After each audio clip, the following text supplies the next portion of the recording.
Right, welcome back to the Hertha Save, episode number 29 today. And today, I'm going to talk you through, it's about a month and a half since I was last with you. That was just before January, if you remember. And we've been playing through a few games, and there's a few things to update you on. So we're going to go through those things. So thank you very much for joining me today. And let's get into what I want to talk to you about in today's episode. So the first place that we'll start with is this home screen here. You can see that, as always, we've managed to keep ourselves at an A+. I feel like where we've got to in this save now, if we're anything below an A+, I feel disappointed, which I suppose is a bit of a measure of how far we've come. Anything less than perfect is actually a big deal at this point. And you can see that in terms of the league, things are going very well. We are still top of the league. In fact, we have actually, if you look at the points totals, extended our lead over Borussia Mönchengladbach. And if you take a look over to your right hand side here, you can see that the last game was actually against Gladbach, and that's why we've opened up this now 9-point lead over them at the top of the league. They did actually close that gap, and when we look at the results, you'll see. And in fact here, look, you can see we did have a 1-1 draw where we dropped some points to Leipzig. Leipzig going pretty well this year, down in 4th. They did close the gap, but we've actually opened it up again with that win towards the end there. But yeah, other things to draw you towards. You can see that the top goal scorer this year is actually Igor Kilman. Now, that's only a surprise. I mean, Kilman's great. We know he's a great striker. That's only a surprise because we do have Kylian Mbappe on our books. At the end of last episode, I think we were talking about how Mbappe wasn't really firing this year. I did take him out the team for a little bit. He then got injured anyway. Kilman is outscoring him this year. 27 goals in February is not a bad return at all. It's going to be his best ever goal-scoring season, I do believe. If we just have a look here, yeah, he's hit 19 goals in 23 this year. His best before that was 19 in 33. So he's going to go above and beyond that. He's got 27 all comps, 27 in 33. He's becoming that a goal a game striker that we know he probably can do. He's still only 23. He's got lots to do. And he is actually one of the people that I wanted to talk about in today's episode. He has quite recently signed a new contract. I don't know whether you noticed, but in the last episode there was a big wanted thing next to button, what do we call that? Graphic next to his name that said he was wanted. Real Madrid had been scouting him for a long time and really trying to make moves for him, to the point where I couldn't offer him a new contract because he was flattered by the interest being shown in him, and it looked like if they would make a big bid that I had to accept, I probably would reject it anyway. There was potentially a bit of trouble down the line. What I was doing was, every time I press continue, I was checking, can I offer a new contract to Igor Kilman? Eventually, we've got him to sign a new contract. Actually on the same wage. His appearance bonuses, appearance fee and loyalty bonus and all these things, they've all had to go up a bit, but he's now got a brand new, fresh 4-year contract, which means Real Madrid are no longer interested in him, and that is just, great to see. So Igor Kilman is here for the foreseeable future. That is beautiful. This is the team then that we are rocking at the moment. Let me show you. There is one new name in there. Let's see if you can see who that new name is. We've continued with Sassoni in goal. His star rating's actually gone up recently, which is good to see. I know that this guy's got the potential. I'm looking at his attributes and it's all there. Like, it's all there. Maybe it's his eccentricity is the one thing that's really low, but I actually think that's probably a good thing in a keeper. But if you look at his graph here, his map, he's brilliant across the board and is a really, really good keeper. I'm glad that his stars are finally reflecting that. It just looks nice, really, in this part here. We have all, that looks like a good team now, doesn't it, with the star ratings. At the back then, we're continuing with fullbacks being Cha and Costantino. At centre-back, Upamecano, and our new signing, Nicolo Armini. Finally, we've got him to come to the club. If you think back, it was probably 3 seasons ago now, we had a big transfer saga with him where I could get Lazio to accept the bid. He just would not talk to us. He was not interested in joining. Fast forward a few seasons now, and he's now playing in our colours, and we've managed to get our man. He's got a good value of 65 million. I think he looks fantastic. Just look at those attributes for a centre-back. He's still only 26, so he's got his best years still ahead of him. We've bought him from Inter. He did go to Inter when we were trying to get him from Lazio. He ended up going to Inter. I think it was in the summer after the January when we were bidding for him. 38 million. We've bought him for 68. That was his release clause. Otherwise, I don't think we've been able to get him for less than 100 million. He is that good at this point. So he's going to really bolster our defence. He's come in because we needed another centre-back. Upamecano is now 29. So I'm thinking of the future here. Whilst he's still great at this point, I'm going to have to think about replacing him. And then also Cesar Montes, who has been great for us, is now 30. He's about to turn, in 2 days' time, he's about to turn 31. Now that is getting to the point where for a sustainable team here, we want to be moving him on and replacing him with younger players. So we've got two centre-backs that are getting towards the end of their best. So we've got Marco Aurelio who can come in. He's been playing a lot this year. He's fantastic. 6'5", he's got 16 pace, great balance. I mean, just in terms of physicals, that's great for a centre-back. But then you look at his positioning being 17. He's got great heading and anticipation. His concentration's 14 as well, which is a big thing I look for in centre-backs. He's going to be very, very solid, and he's still only 20, so he's only going to improve. Now that we've got Armini and Aurelio, and then a few people out on loan, we're going to be sorted at centre-back for a long time. I just want to point you towards a youth prospect that we've got coming through as well. Paul Schuppen, or Schuppen. I feel like this guy's got a big future at the club as well, so I'm going to think about how we can get him towards that first team picture in a few years. He's still only 16, of course. Came through the intake this year, or the past year. At 16, he's already got these type of physicals. He's 6 foot. He's got all of the all the attributes in the right places for a centre-back. Most of them over 10 already. I feel like he's going to have a big future alongside our other youth intake player, which is David Matras. There he is. These two, they're our future. If we're going to go down the route of actually developing our youth now, Matras and Schuppen are going to be the two, along with the ones that we've brought in and recruited, which we've got plenty of those as well. So yeah, that's a little update on the team. Just going back to it. I've changed the midfield slightly. Now this one might be a little bit curious for some people, but if you've ever seen Alexander Pilyavsky before, we bought this guy for 5 million a few seasons back. Now he's absolutely skyrocketed in terms of his ability. Not sure why he's got a lot of down arrows at the moment. He's actually not been training that bad though, so I'm a bit concerned about that. 7.15 isn't great, but it's not to show this. I'm hoping he can turn that around in the future. We'll see. But he's great. We've been playing him as an advanced playmaker on the attack setting. I've recently changed him so that he's on defend as a deep line playmaker, which might be a little bit counterintuitive if you look at it. The reason for that is because I wanted to get Dominic Szoboszlai back into the team. He's just too good not to play, and before I was interchanging these two, I'm gonna go back. I'm gonna try and play them both, which means that Camavinga does drop out and Maya drops out. These slightly more defensive, perhaps. Camavinga's not, his form's not been good. It's 6.92, so I'm gonna go with Pilyavsky in here and see if we can get away with it. For the last few games, we have been getting away with it. Maybe in a bigger game against tougher opposition, for example Real Madrid, where we might bottle it completely, maybe we'd have to go back to a more defensive one. But Pilyavsky, in terms of his actual ability, he's got 15 tackling. His positioning is 12. He's not bad defensively anyway. He is just a bit small. He's only 5'8", so maybe, I don't know. I don't think Camavinga's that tall anyway. Maybe 6 foot. How tall is Camavinga actually? Oh yeah, he's 6 foot, so he's not that much taller really. But yeah, just a little update on that. We're continuing with Rodrigo and Dembele on the wings. I've been doing a bit of research about our loanee players. I've got one loanee player that I am looking at potentially for next season bringing back. He's on loan at Juventus and he's smashing it at Juventus. This little guy here, Davud Dore, he's an Iranian, how would you say that? Iranian, I think probably. 5'3" winger. I will probably get him back next season and maybe retrain him so he's an inverted wing on the other side.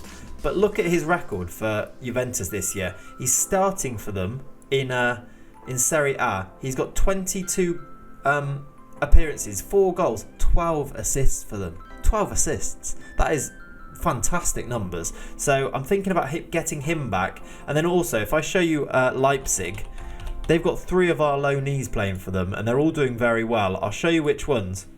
Interestingly, by the way, Leipzig have got a whole team of... these are all regens. I think there's one player in their first team squad that's not a regen, and the rest are. It's a very young squad if you look at the ages. The oldest in that team is 24. It's quite a nice little team that they've got going. I appreciate what they're trying to do here. Lots of Germans as well in and around their squad. But we've got a couple here. Alan Tassi at centre-back. I think this guy might have a future at our club. He's only 5'10", which is a bit shorter than centre-back, and I'd like a centre-back to be. However, he is... I mean, he's only 5'11" anyway, so... I don't know, maybe I'm just being picky with that, but I think he's potentially got a future for us. He's been playing really well with them for Leipzig in the Bundesliga this year. 7.11 rating for the season, so maybe next year. They've also got Bastian Jopia, who's a left winger.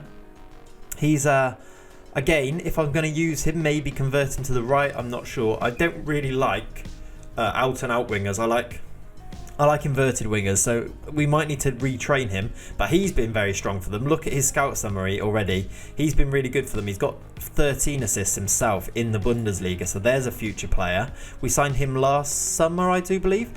They've also been playing Juvenal Saavedra, who is a Chilean player of ours. He's a Metzala, box-to-box midfielder, centre mid, and just look at these attributes. He's so well-rounded that there's a future for him. I'm almost certain there's a future for him. I'm not sure where. His stats are slightly less impressive than the others, but still, he's getting good Bundesliga experience and doing pretty well with it as well.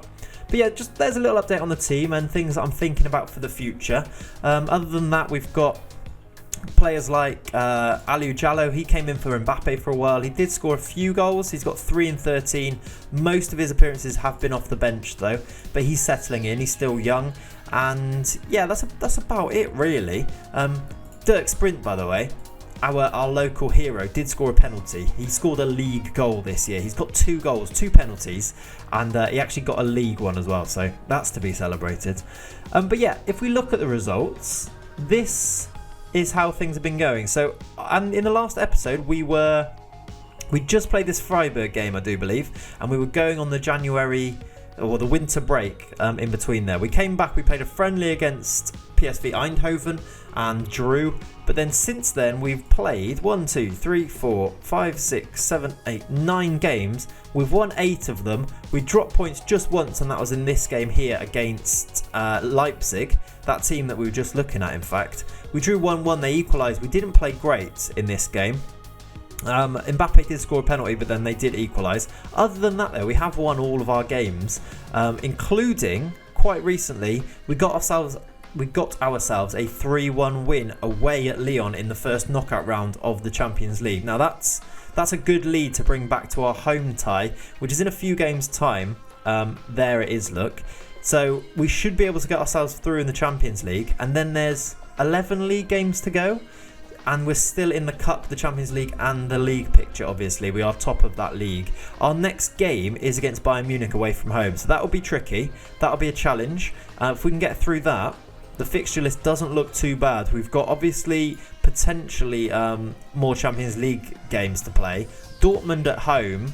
Other than that, most things are pretty winnable, and a quarterfinal of a winnable quarterfinal of the Cup there as well, away at Hoffenheim. I think Bayern are still in the Cup as well, so they could be tough opponents. Other than that, we might be able to go and retain that title as well. A treble is still on the cards for the season, so fingers crossed about that. That's the results. Not too much to tally. We've been very good. We won 5-1. Kilman scored 4 in this one. There's the Dirk Sprint penalty, look. 3-1. Kilman scored twice. 3-0. Dembele got 2 goals in that one. 3-0 there. Kilman got a goal in that one. Mbappe back in the team, scored a couple in 2 games there. Kilman got the winner in that one, the 6-0 win. We looked at the Leipzig result. We looked at the Lyon game. Kilman scored twice. Armini got his first goal for us there. And then we just got ourselves a 1-0 win against second place Gladbach. A late winner from Kylian Mbappe in that game to win us it. So again, this was not vintage us. Well, that looks like it was. There was a few games where we weren't quite at our best. This one I'm pretty sure. Yeah, we weren't great here either. We've got a few games where we just dip under, and that's probably to do with the opposition's tactics rather than our own. But we're managing to get through them with wins anyway, even when our performances aren't quite there. we're seeing our way through, that's even more encouraging actually, isn't it really? So yeah, they're the results. The last things that I did want to show you were transfers. And there's a few things in the pipeline. In fact, there's 6 players there that you can see are all joining in July. I've done all or leaving in July in this Ortega's case. We are going to make some signings. I don't know if any of these are actually going to go into the first team at any point, but we have made some signings. Jesus Martin is a young goalkeeper who I looked at and thought had a bit of potential. I think there's maybe a chance to sell him on for more, for a profit. So we're going to sign him on a free in the summer. No, sorry, 33k we're paying for him. We're going to get Jonas Schmier. The reason we're going to get Jonas Schmier is not because he's any good, but because we're going to send him to the B team. We lacked a few midfielders. I was looking at the B team. Raja Nainggolan is the B team manager. We seem to be finishing in the 3rd division of Germany, just above the drop zone every single year. I'm trying to think about how I can help this team to develop so we can send a few of our prospects to this team. At this point here, I don't think any of these players are going to make it at the club or get anywhere near the first team, only on the odd occasion when we are really lacking right backs or left backs, which seems to happen fairly often. So I'm trying to think about how I can use this team a bit better. So I'm going to try and boost it with a few German players that are at least going to be useful if we do need them in the first team. Because as it is at the moment, when I'm bringing in players from the B team, they're rubbish, and I'd rather just play somebody out of position than play somebody who's a youngster. So I think there needs to be work, and as we're trying to turn Hertha into the best team in the world, I think investing in the B team is actually a pretty viable option. So I'm thinking about how we're going to do that. Jonas Smear is the first one that's going to do that anyway. We are going to sell Franco Ortega. He's leaving to St. Pauli at the end of the season on a free transfer. We brought him in to cover at left back. He's made a few appearances. He played a lot for the B team, so that kind of fits what I was just saying. He's been good backup, however, he is rubbish, so he's going to leave. 3 ins that we're going to get. All of these are potential to sell on and make money, I won't lie. Alfie McColmont has been in my England team. If you remember the England special video, he came on in that game. He's going to join Hertha. I don't think we're going to use him. We've managed to get his wages down from 160k to about 80k, so that's quite exciting. I'm happy about that. It should mean we should be able to sell him on for a profit. He's English, he's prime years. His value will be much higher than 31 million. There's potential for a bit of money to be made on him. If not, we'll keep him for a season. We might use him as a backup, that type of thing. We're also going to sign this new gen here, Cristiano Maya. I mean, just looking at his attributes, he looks like he's going to have a bit of value, so we're going to try and sell him on. He's been playing in Germany for Kaiserslautern in the 2nd division as well, so he's a little bit, in fact, on loan from Wolfsburg, so he's got Bundesliga experience as well, so we're going to get him in. Still quite young at 23. We're also going to get Adrian Biasoli. He's going to come in, an Argentinian 24-year-old who's playing for Nuremberg. Again, midfielder, quite well-rounded. No great shakes there, but probably going to get a bit of profit out of him, or at least I hope so. And we did a bit of business in January. So the final thing to show you through in terms of transfers is, as I said, we signed Nicolo Armini, 68 million for him. He goes straight into the first team. And other than that, we did sign Ramon Mendonça, a Brazilian. We signed him on a free transfer, as you can see here, and managed to ship him out for 20 million. So a quick buck there we made on Ramon Mendonça. He's gone to Stade Rennais. He's got decent value here. I don't really know why. Looking at his attributes, there's those players that we're getting in on a free transfer look better than him. But a quick 20 million, we won't say no to that. We did sell Luca Netz to go back to some sales. He's been at us since the very start. He's a youngster at the start of the game at Hertha. He played quite a lot of games for us, but he's gone to Leicester for 5 million.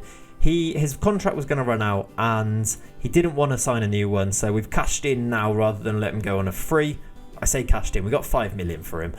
It's sad to see him go, but he wasn't playing. He was 3rd choice left back and wasn't getting anywhere near the team, so he didn't want to sign a new contract. Fair enough, he's gone to Leicester and he's been playing a few games for them, so good luck to him in the future. Last one that I will look at, Fabio Jose actually out on loan before I do look at the last one. He's not playing, so I've sent him out on loan, got a bit of money in for him. Last one is this guy here, Cesar Caicedo, is a young goalkeeper. We have bought him for 1.5 million. I think there's a bit of potential. If you look at his, well, in fact, if I look at his scout report here, he does have lots of potential. I've loaned him back to Al Nacional in Ecuador until the end of next season because I'm hoping he's going to play games for them. He's 6'5" at 18. I think he's going to be a good keeper. So we sent him there because, you know, it also helped us to get him quite cheap. So that's just one for the future to look out for. And yeah, that's the signings. Last two things I did want to talk to you about in today's lesson. That's going back to my teacher.